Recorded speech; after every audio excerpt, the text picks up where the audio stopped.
to you all. It is just about afternoon here. It's 12:15 in the UK. Wherever you are in the world, good morning or indeed good evening. Or for some of you, good night. It never ceases to amaze me the number of people that end up chatting to me in the chat room from all over the world.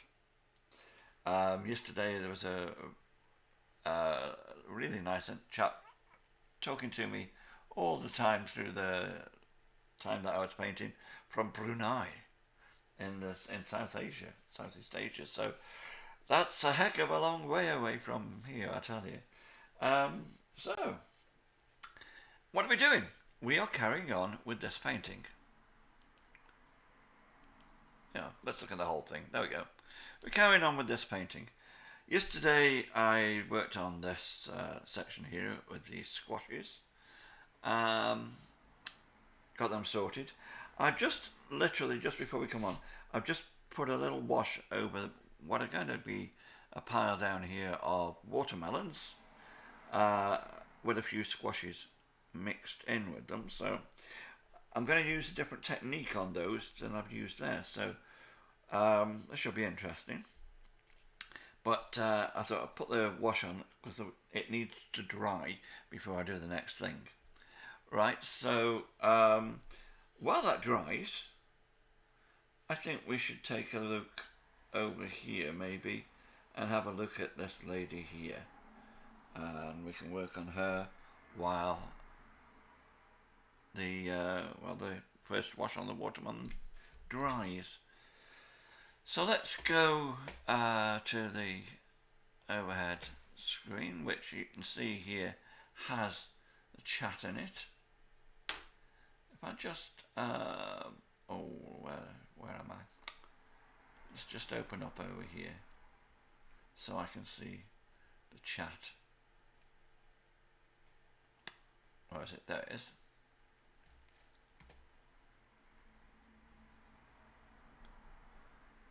Okay, let's put the chat there. You bear with me just for 1 minute, because I noticed yesterday that the chat was going up very, very small. It's almost unreadable.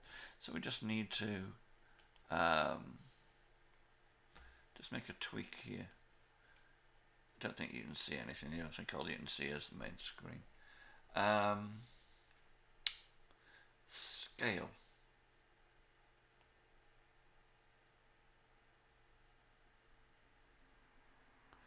I think that's better.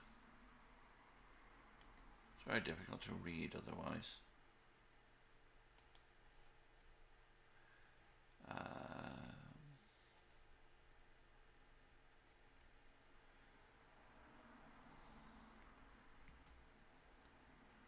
Background. Those author names. Yes, that's okay. Do that. Do that. I think that should actually look better.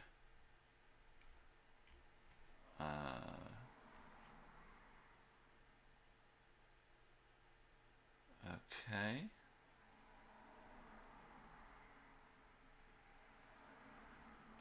I'll change that. So now, just give me 1 moment. Should have done this before we started, really, but I think it'll make a difference. Just let me do that and refresh cache of current page.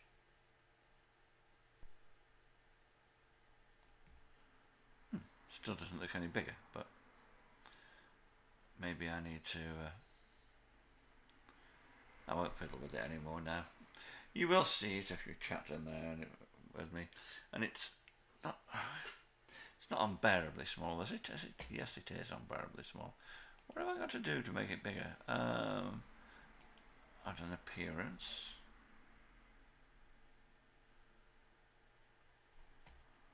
And I've made it bigger.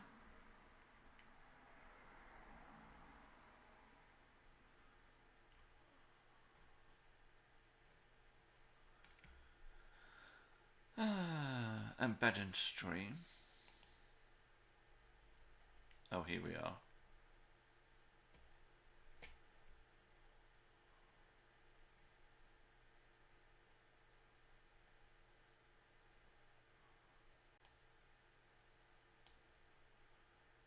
increase this, that.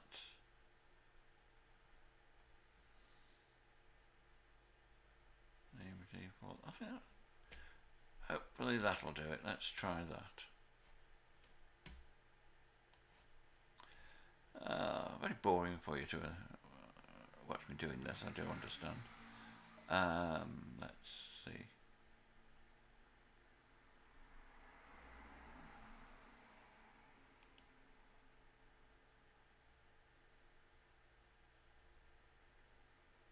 Still too small.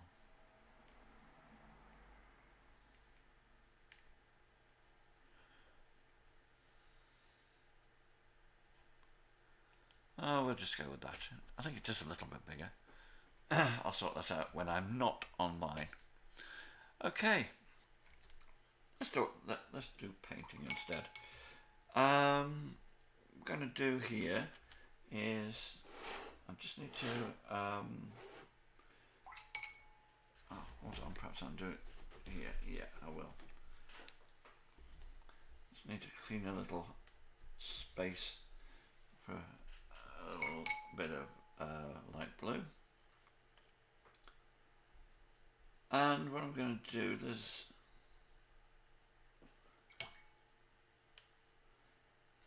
this lady here is wearing a nice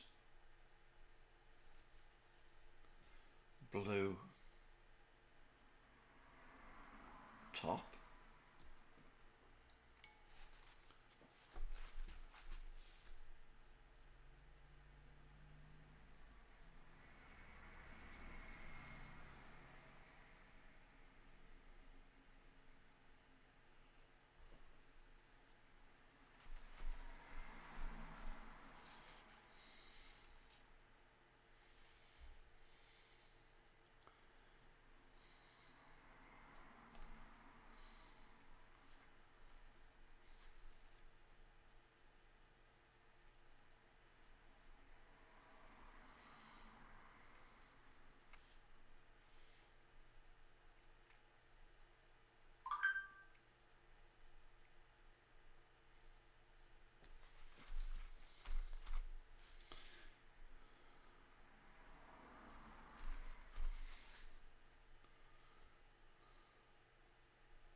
Don't want to over apply the colour in here because it's actually very pale blue top.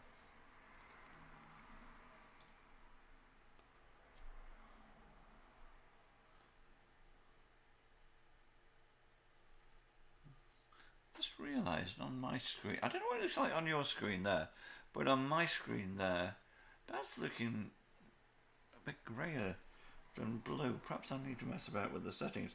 I'm always a bit wary to do that because I do realise that whatever you're watching it on, it isn't going to appear the same colour as it does on my screen. That's just the nature of electronics.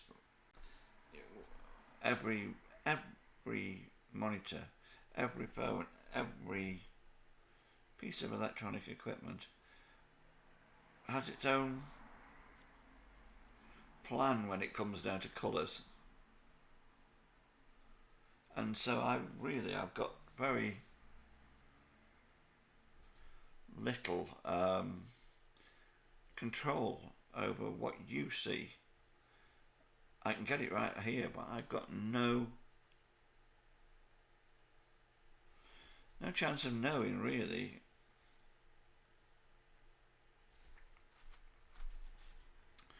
what things look like for you.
gradual. Um, just building it up a little bit at a time.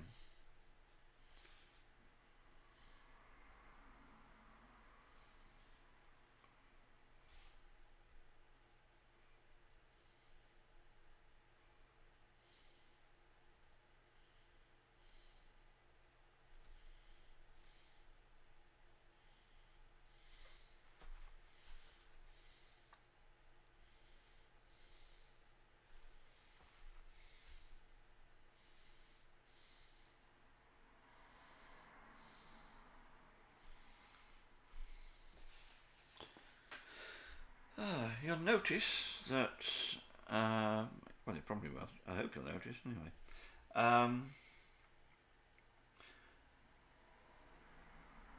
Ever since I put the washing up the sky up there, which you didn't actually see me do, I've literally painted this painting with just one brush.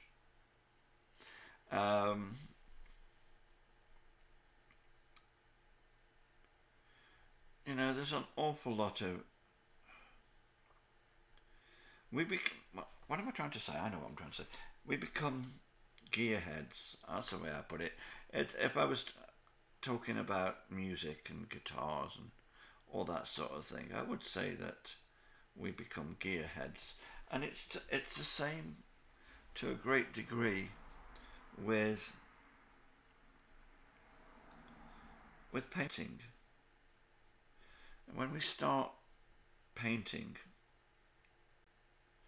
there's a tendency to think, oh, if only I had that and I had that, and I need a brush of every possible size because I need all these different brushes to be able to do this.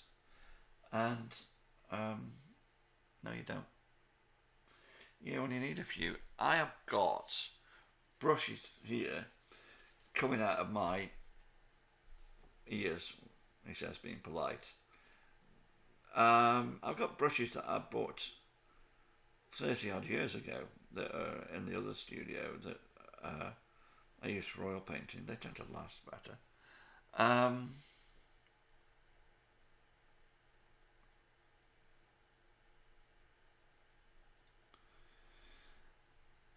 But I've found over the years that I end up using hardly any brushes at all. I just use the best ones for the job at the time, which are invariably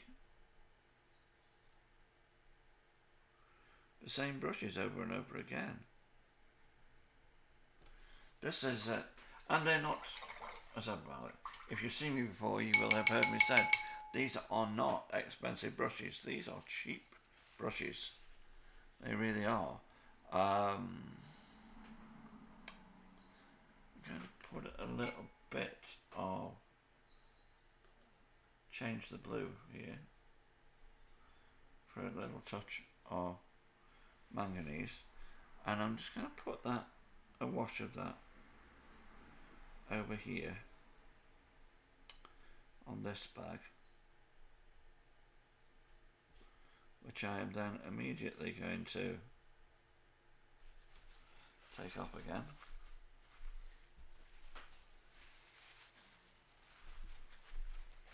And let that dry.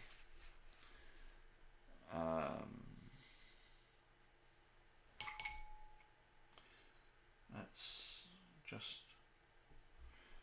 colour this down here because this is not actually part of what she's got on. This is actually part of something in the background.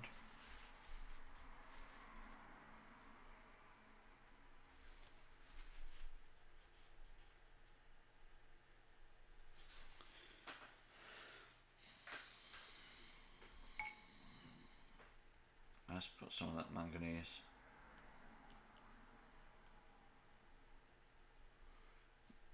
on the bag strap.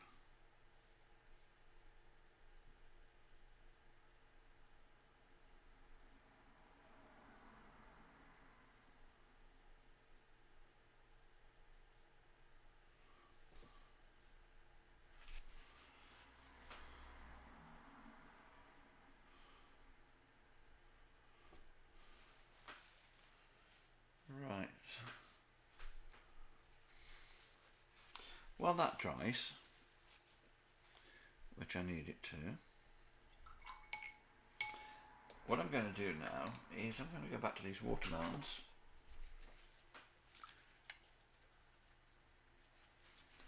If anybody is watching out there, watching this live, you know, feel free to chat to me, talk to me. I am only too happy to chat.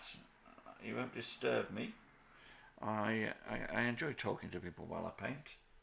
It's what makes doing this live streaming much more interesting.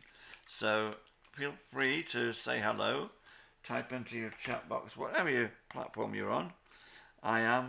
This is going out live on Facebook, Twitter, Twitch and YouTube. So whichever platform you're on, either put it in type in the comments section or type in your chat box, and it will appear on the screen, and I will be able to have a little chat with you while I'm working, which is always good fun. Right, what I'm doing here is I'm going to actually I put a colour down, and that colour is the lightest colour. And what I'm going to do, I'm going to try and save myself a little bit of time here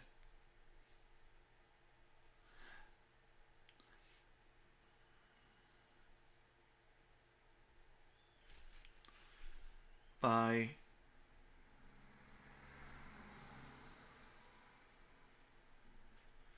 saving out the light colours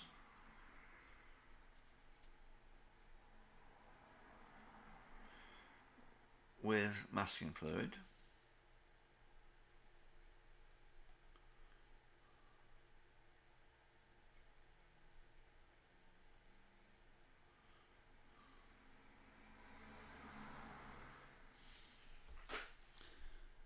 Don't want it too thick, it'll take forever to dry.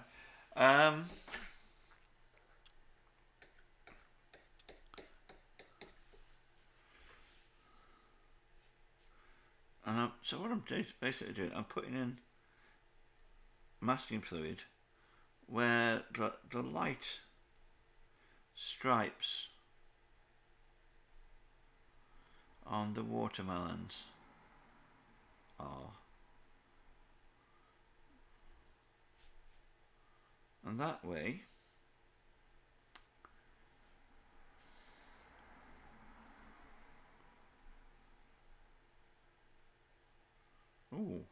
just realised, made a bit of an error there. That actually isn't a watermelon, it's a squash. But never mind, nobody's going to know.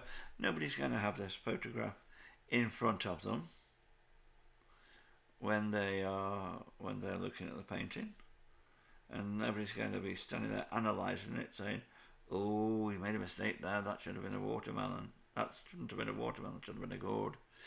It doesn't a squash, you know." It doesn't matter. It's a painting, and what matters is that it looks good as a painting.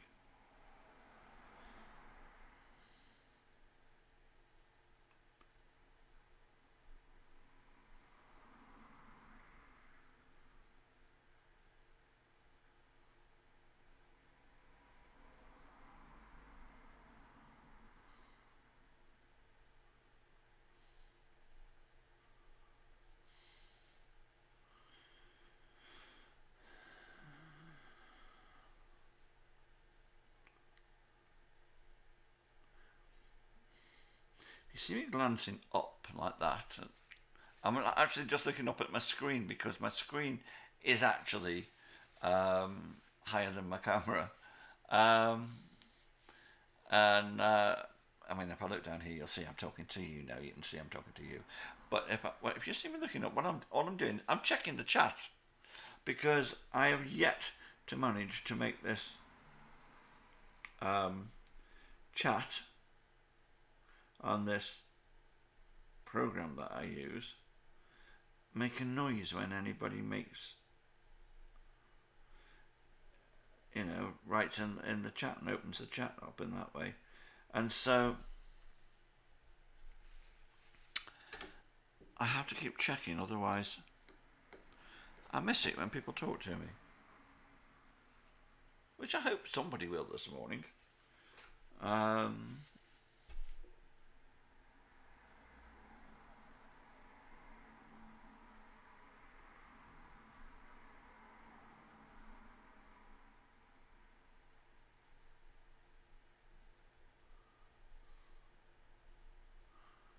This is actually quite a useful way of doing this in many respects, because masking fluid, unless you're very, very, very rigorous with a ruler and everything, which you can make it work, but in general it's quite a raggedy sort of edge that you get, which is exactly what you want on a pile of watermelons.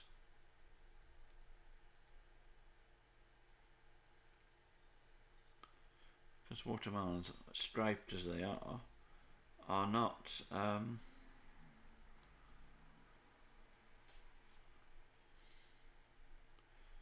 you know, they're not straight lines, they're all jagged. So by doing this, I'm hoping to save out the light stripes. Aha! Oh, you have my greatest sympathy, Gordon. You really do. Having been basically floored myself twice this month so far with my back and been stuck on my sofa for a couple of weeks at a time, I absolutely can sympathise with you there, mate. It is a... I know, it's awful, isn't it? I couldn't even sit to paint, which was very frustrating.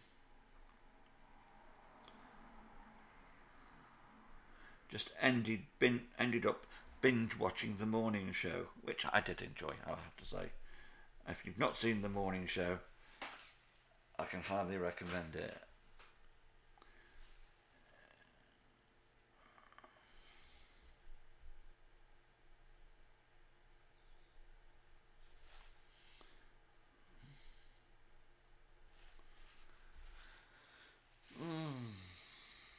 Okay, I'll let that dry before I do anything else, because last thing we want is to smear that masking, or indeed get it in the brush, because masking fluid and brushes do not go well together.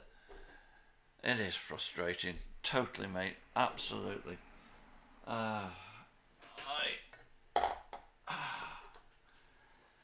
It just seems to be one thing after another lately, to be perfectly honest. I don't know whether it's getting older or what it is, but just seem to continually have some calamity occurring physically in some way, shape or form.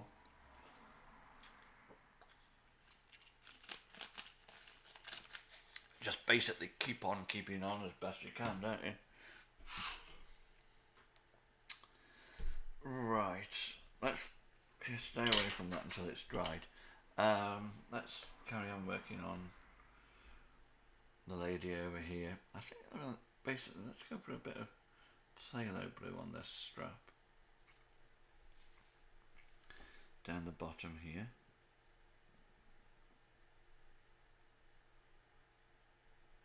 That's better.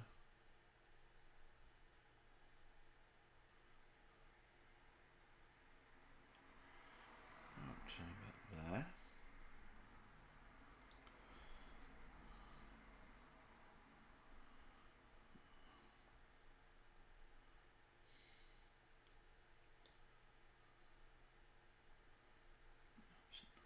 It's not 100% exact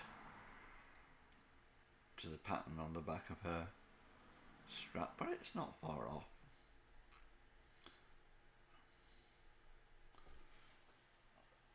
And she isn't going to be there to see it, so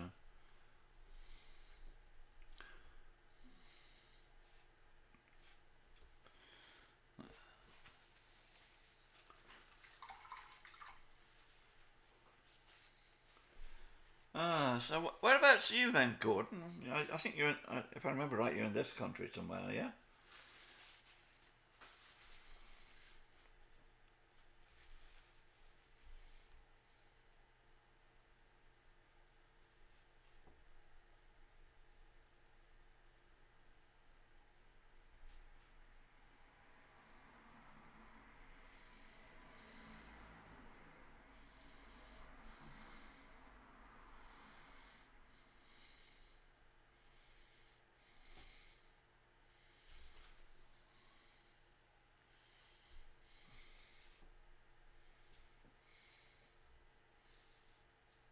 Oh, King's Heath.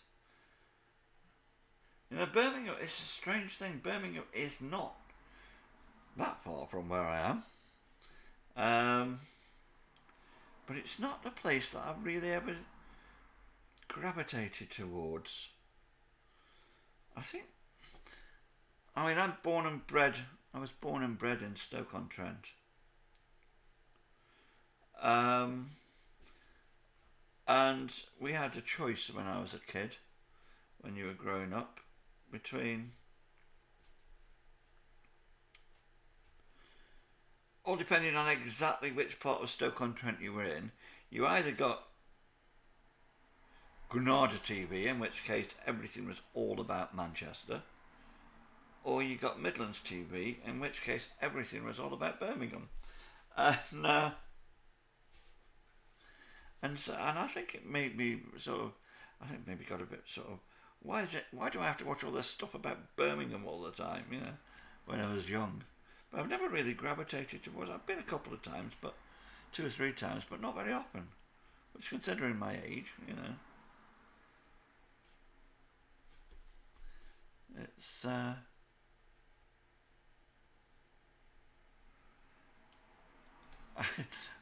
terrible to say, but I think my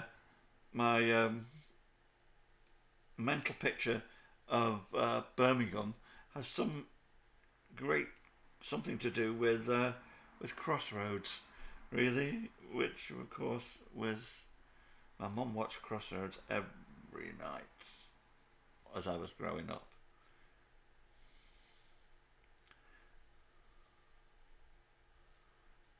And I don't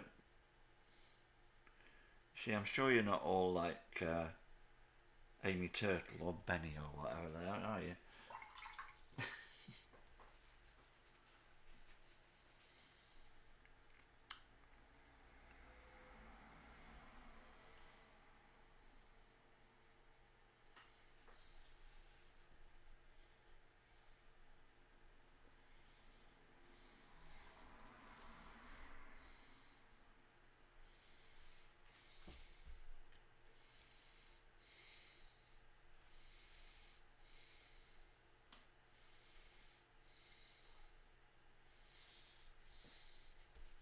Oh right, gotcha. You are um, still considered not as not being local then in Birmingham.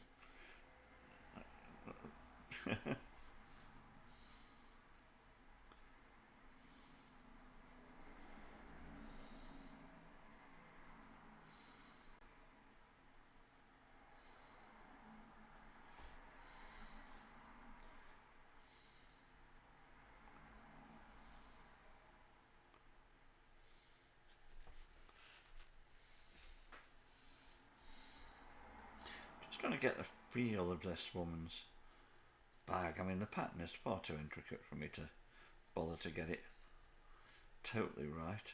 I think if you are creating a painting, if you are creating you're making a work of art, you want it to still be painterly. I mean, I personally,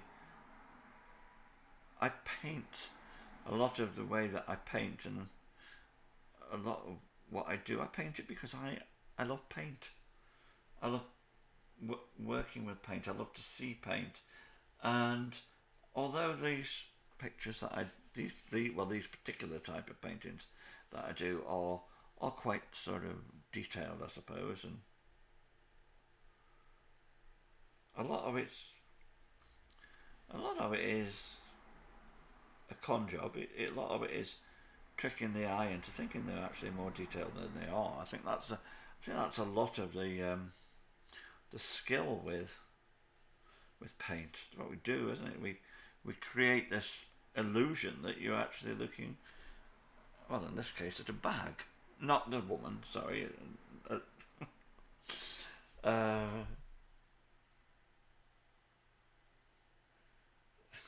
My wife was in the Works the other day, you know, the art shop, and this guy came in there, and he was on a very sort of loud, rather camp, candy striped jacket and very showy. And the guy at the Works said to him, he said, "Do you want a bag? Do you want a bag for that?" He said, "No, thanks. She's at home waiting." So, right, okay. Oh, good, and so am I. Absolutely. We're the same age. I'm 64 too. There we are. That's a good age to be.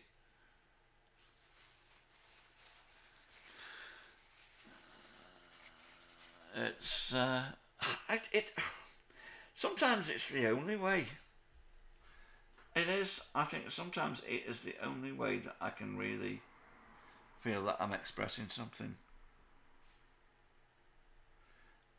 And to be honest, I don't. If you can express it better, if you can express this better in another way, then do it. Really, some things I think work far better expressed without words.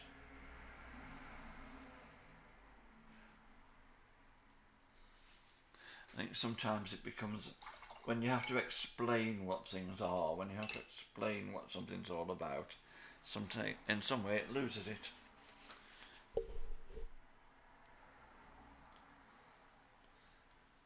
There's this thing this thing that we studied in music. Music's my other love, and we studied Natchez, the philosopher, and Natchez came up with this idea, this way of thinking that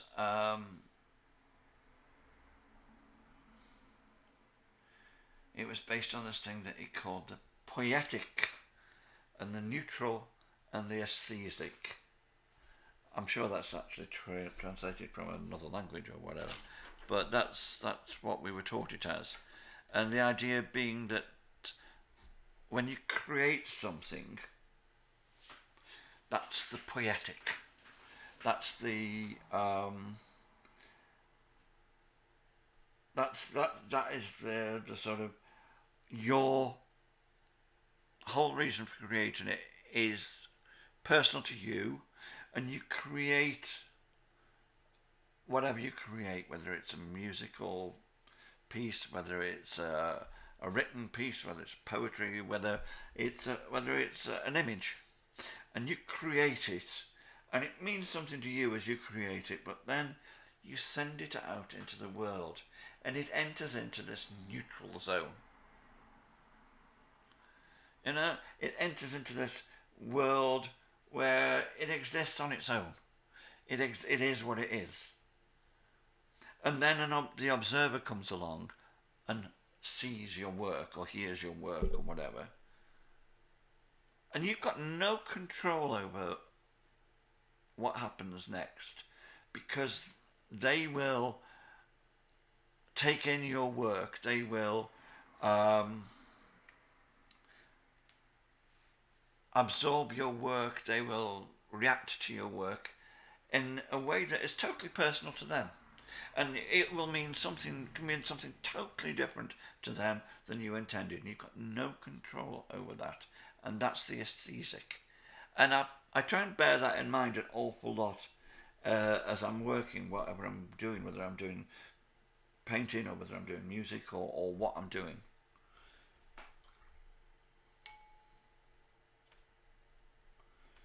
just holding back on these watermelons just a little bit there that doesn't look as if it's quite dry yet.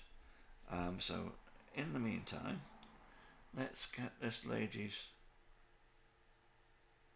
hair in place.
Do you know, I think it's one of the most relaxing things that you can do, painting, even, and watching people paint or whatever. But painting, I find that I can be really stressed, and I can be having trouble with anxiety, and which I do occasionally. I think it's a 20th century affliction. But if I sit down and I pick up the paintbrushes and I start working, then all the cares of life just disappear, and it just becomes me and the paint.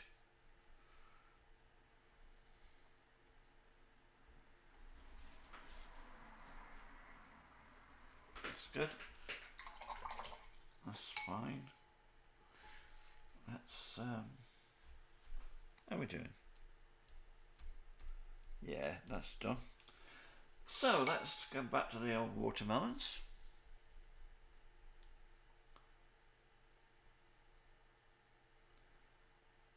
We want a variation of different greens, all coming from the same root. This is one occasion where Hooker's Green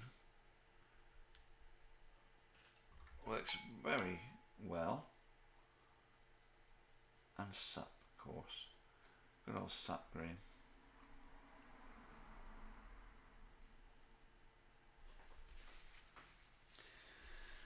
Right, let's just go for it. Now, because I've put on the masking, instead of painting on each individual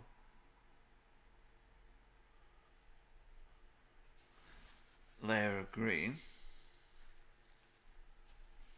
let's get it a little bit more concentrated. That's better. What I can do is I can just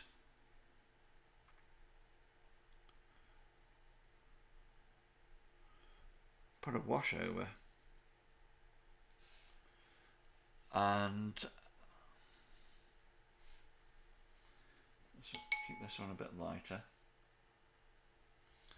Put a wash over the top of them, And of course everywhere that isn't masked will go green.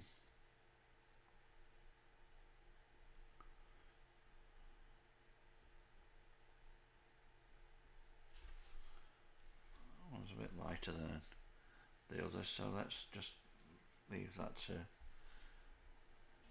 do its thing there.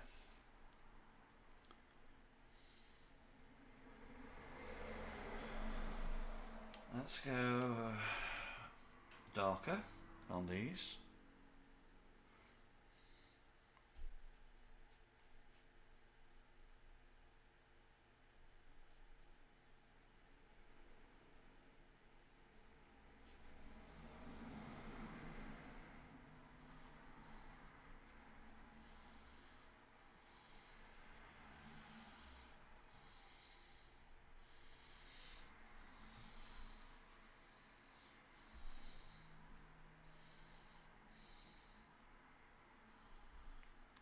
No, and you know, you that is a cracking thought. Actually, I hadn't thought of that. It does look like the old range scales, doesn't it?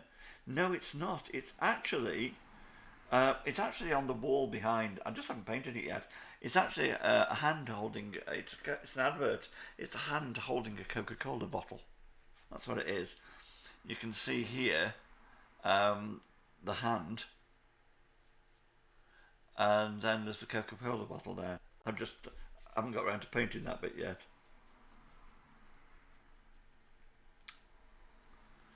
Oh, this is a much better way of doing things.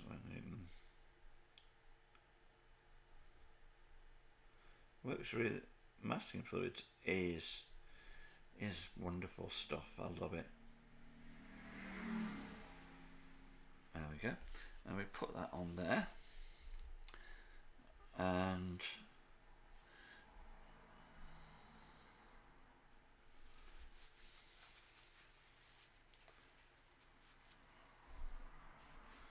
on parts of it we can go a little bit darker.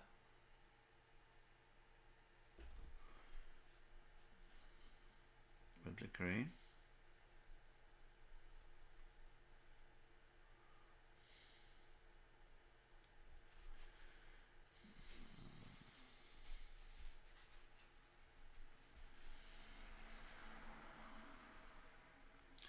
We can put in the shading on the watermelon as if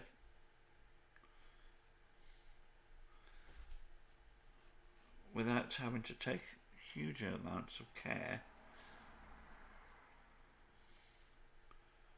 to try and get it right, because it's going to be right, basically.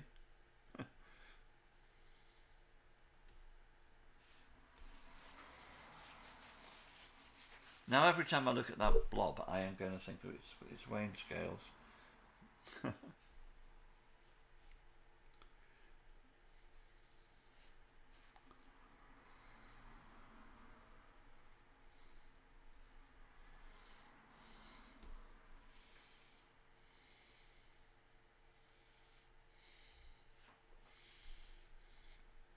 then let's go in with some Payne's Grey while it's still dampish, so that it doesn't give too much of a harsh line, and put in the shadows in between the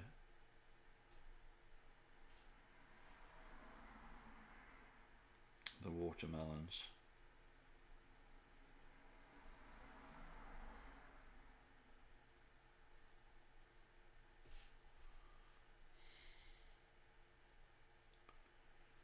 This is a good way of doing it, because this way you can actually treat the watermelons as like the whole pile of watermelons as a blob of texture and colour, and you can get the shapes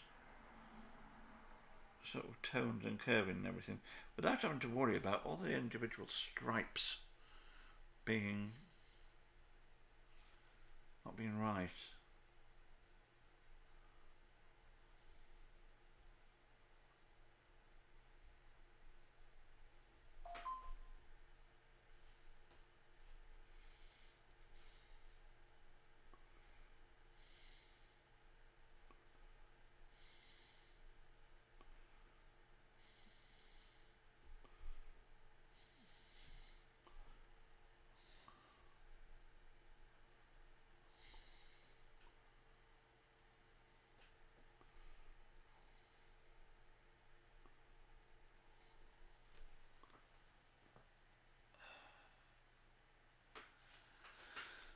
Okay.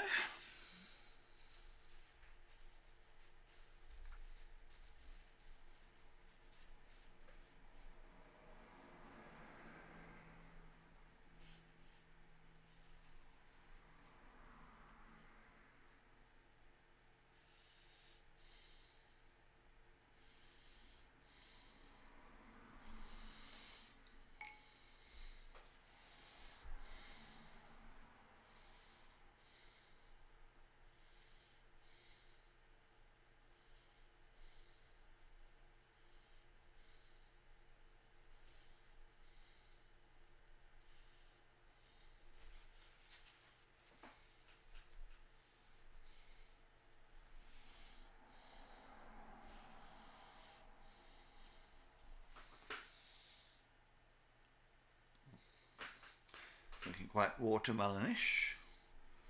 When we take the masking off, it should be okay.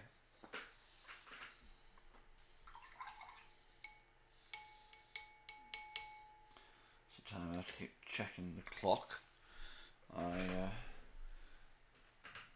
It's only going to be a fairly shortish session, this one. I'm going to go on till about past. Things to do this afternoon. It will take up time, but I shall be back online, all being well, tonight, which will be a change because I don't usually work in the evenings because I like to spend time with my wife. She works during the day, and so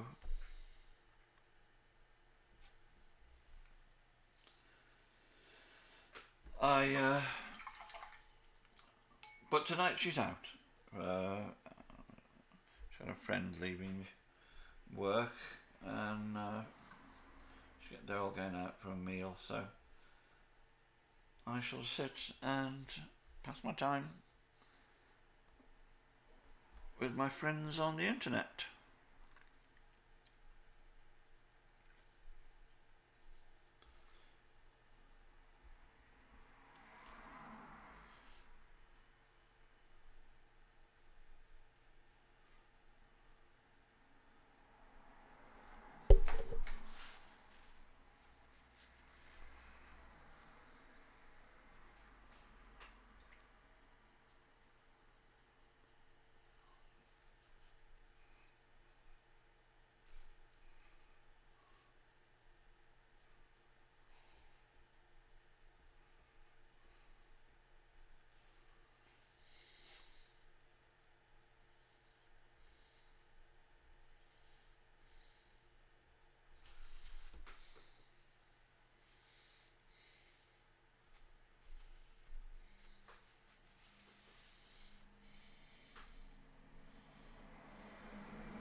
My goodness, have I been painting for a long time? Yeah, really. I um, I got into art at school. Um, I was lucky, very lucky, in that. Because the first couple of years at school, I must say, in secondary school, I'm talking here. Um, the first couple of years at secondary school, art was boring as boring as boring can be. It was tedious. Um, Literally, the art teacher that we had, art, art comprised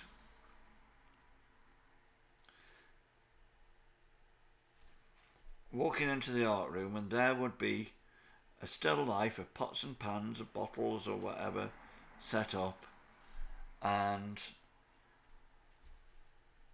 you would have a big piece of paper and a stick of charcoal, and he would say basically, there you go, draw that, and then he'd disappear, and I think he just went for a fag. Next time you'd see him would be towards the end of the lesson, and he'd make one or two comments about what you'd done, and it'd all be over. There we go, and it was rubbish. And I used to get bored silly drawing these bleeding still lives, and and that was art as far as I was concerned. And then we were so lucky because we got a new art teacher when I was in the third year, as we used to call it in those days. Now they call it year 9. Mr. Simcock, Frank Simcock, a wonderful, wonderful man who just brought colour and life to the school, and everything was just colourful and beautiful. And he, as you entered the art room, right above the door of the art room up here was a gigantic 6-foot long hot dog that they made, and on the I can remember on the wall to the right was a life-size, well, larger than life probably, a collage, beautiful realistic collage of Rita Hayworth, I think. That's Rita Hayworth, I think, doing, or was it Jean Harlow? Rita Hayworth, no, Rita Hayworth, doing as Gilda, doing the glove strip, where she's like taking her glove off and she's got this gown on, and beautiful, beautiful, colourful collage, and it just opened everything up to me. So I got into painting at school, and went on to sixth form and did art in sixth form. But as great as it were, actually, as great as all that was, they never actually taught us to paint in oils or watercolours, and absolutely everybody that makes a living out of painting, or more or less, makes a living doing oils or watercolours, and they never taught us that. And so I went to, when I was at in the sixth form, at the sixth form college, I actually got into drama. That was what became my big interest, and the art thing waned, and all I wanted to do was work in the theatre or act or whatever. And so that's what I basically did. I went to college and did drama and art, a combined degree, but I left halfway through because I got a chance of a theatre job, and I went to work in the theatre, and I worked in the theatre for the next decade or so or more, and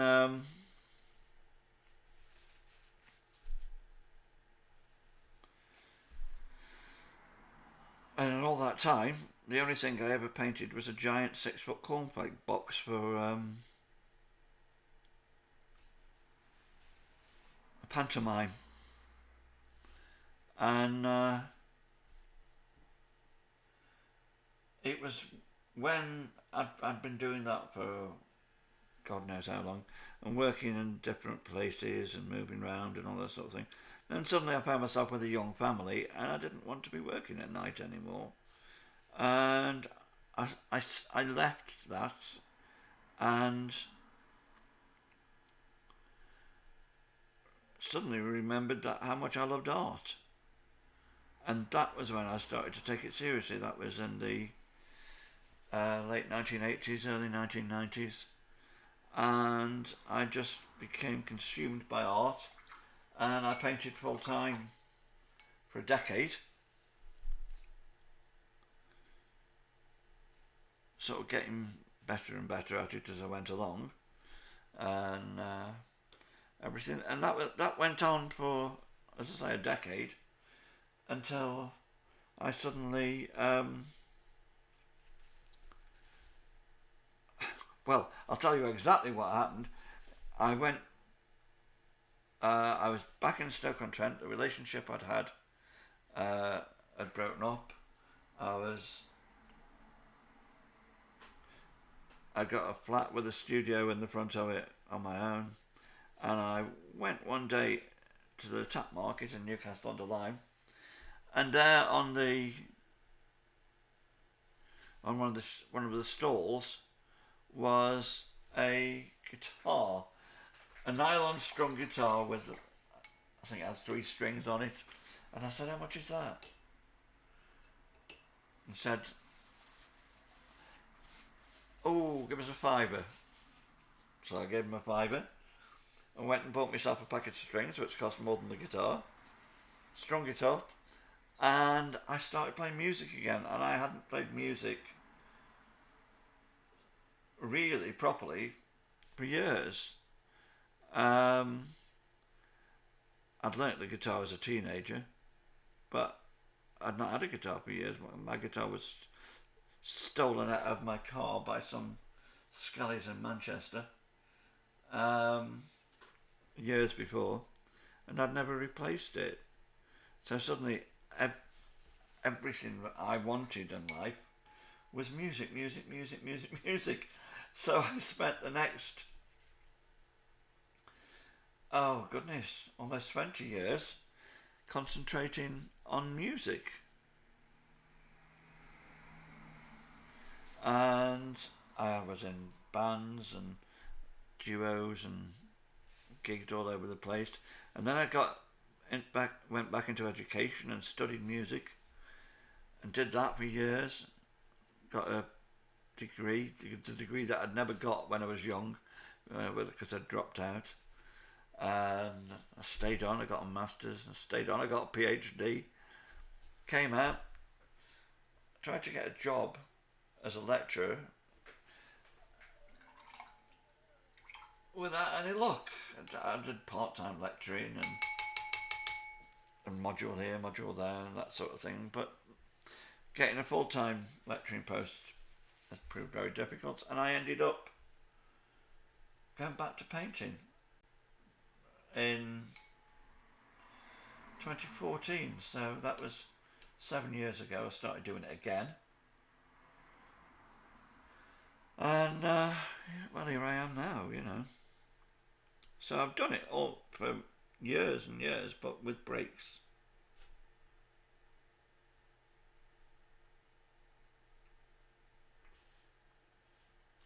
That was a long answer to a short question, wasn't it? It's one of the things doing this, because a lot of the time,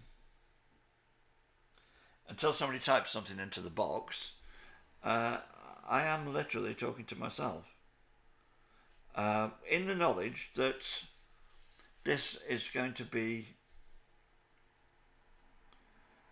online on YouTube and Facebook and everything for years to come, and anybody that wants to will be able to watch it whenever they want. So I try to keep it as a little bit entertaining by chatting about what I'm doing and talking about what I'm doing. So I get used to sort of rambling on, which for somebody like me is probably quite an enjoyable thing, because I tend to like the sound of my own voice. Oh, that's looking better. let that dry now, and then take the masking fluid off and see how it looks. I think it's going to be okay.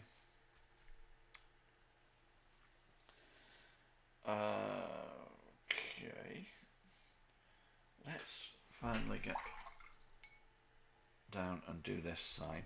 This sign has got to have a gentle, slightly bluey greyish tinge, but very light on the background.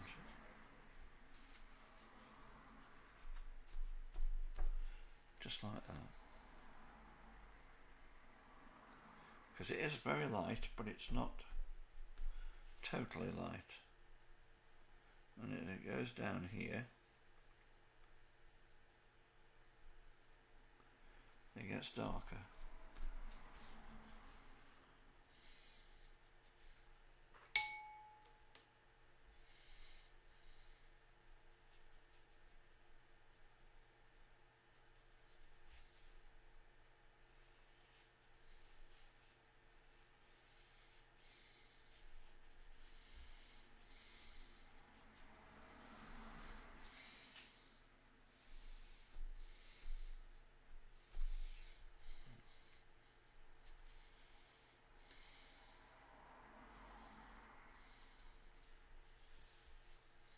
What about you, Gordon? I can't remember. You paint, don't you? I think I see so many works on everything online all the time that I get confused with names sometimes. To be honest, I know I've been seeing your name for a long time, but I tend to have two communities of people that follow me. There's the painters, the artists, and it's the Volkswagen enthusiasts, and I get confused sometimes about who's who.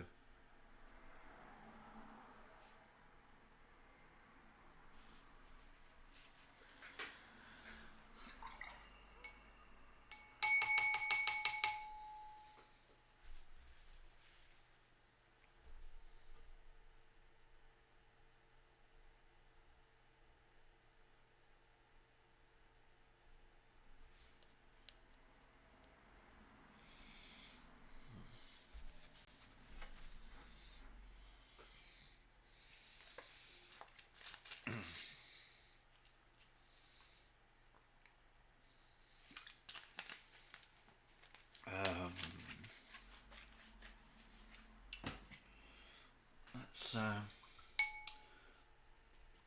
clean up another part of the bit of the palette here, and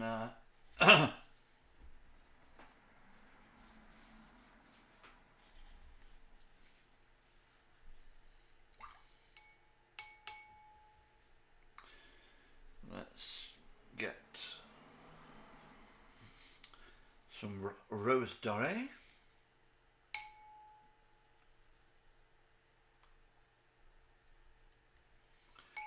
Mixed with a touch of burnt sienna. Get a clean piece of kitchen roll.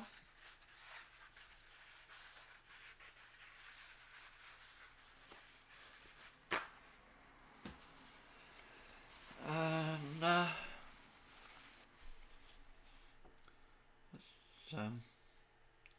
paint this woman's arm.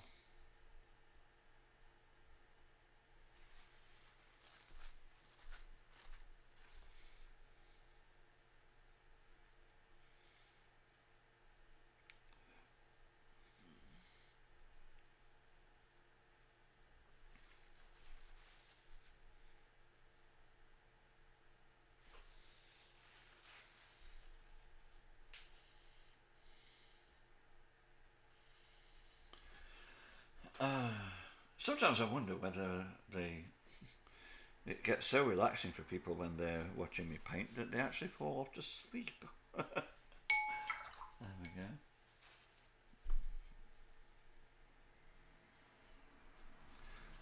better.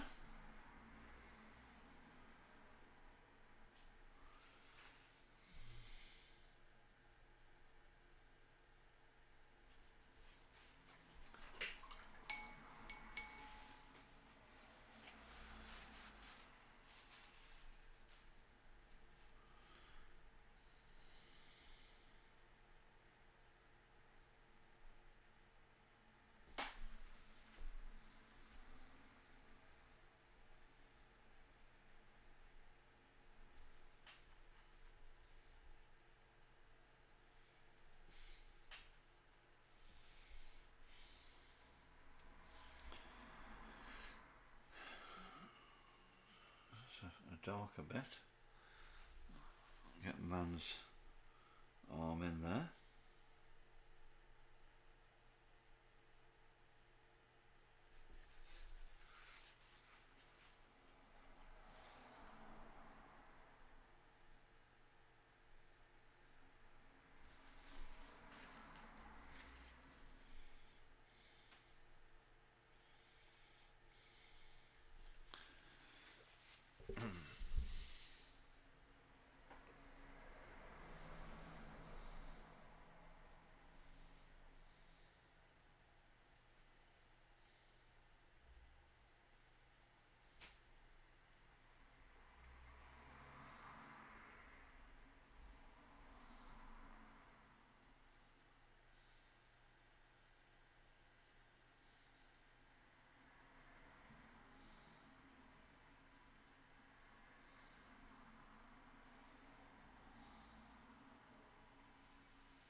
That's interesting. There we are, Gordon. I know who you are now. Just looked you up. With your Volkswagen then behind you. Now I know where I'm talking to. We have a lot in common. I tell you, I've just looked at your about information, and we have a lot of common. We're politically aligned, and musically aligned, and television aligned. Really interesting, isn't it? When you can just go on, just go onto your phone, and suddenly you can look up information about people.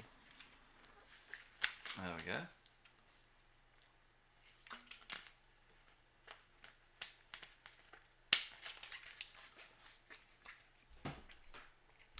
Do this lady's other arm, and then I'm going to take the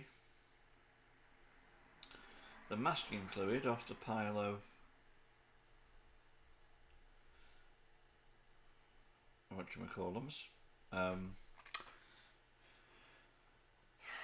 watermelons, and see what we've got.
Hello, Elmer2507.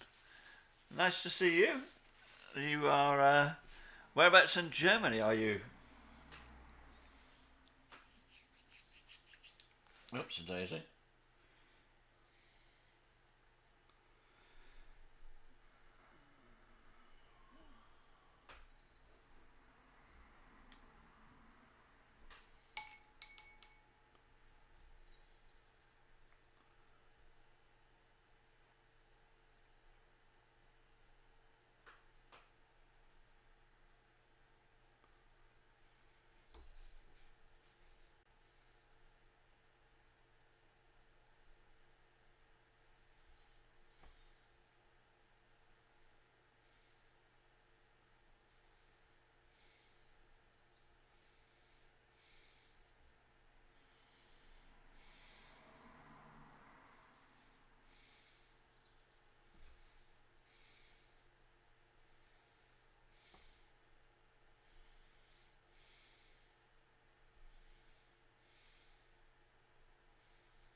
I've been to Germany once in my life. I went to Hamburg many years ago.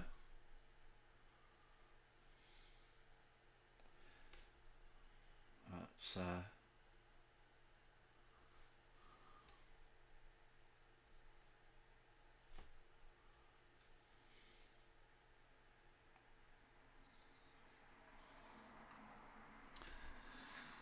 that was the days when we could travel freely in Europe. Go anywhere we wanted, live anywhere we wanted before we made a total hash of it.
It's time. Oh, I ought to stop. I ought to stop. Let's just have a bit of a look at to see how things are with the watermelons.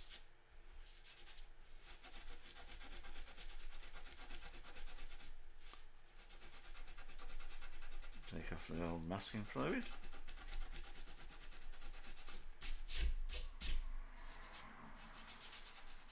Right, I shall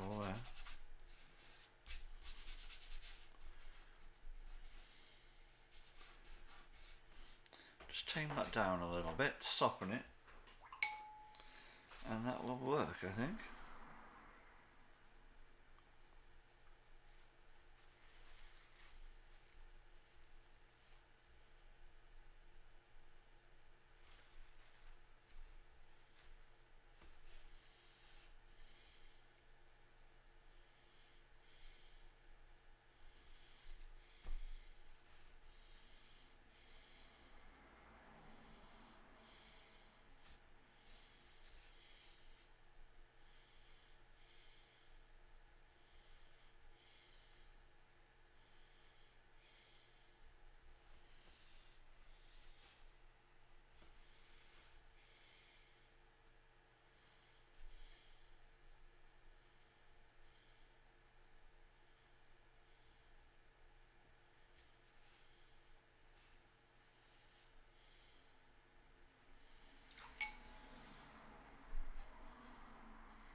There we go. That's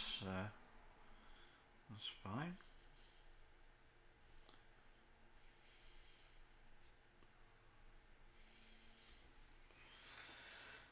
One pile of watermelons.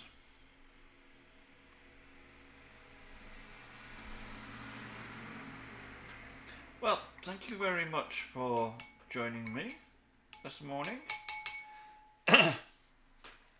I shall not be on this afternoon. I'm busy this afternoon, but I will be on tonight. Probably about 7:30ish, something like that. Carrying on painting this picture. So if you're around anytime this evening and you want to pop in, please feel free. Please feel free to leave comments in the on the video. Please definitely feel free to subscribe to the channel or follow me, whatever platform that you are watching on. Thanks again for joining me. I've really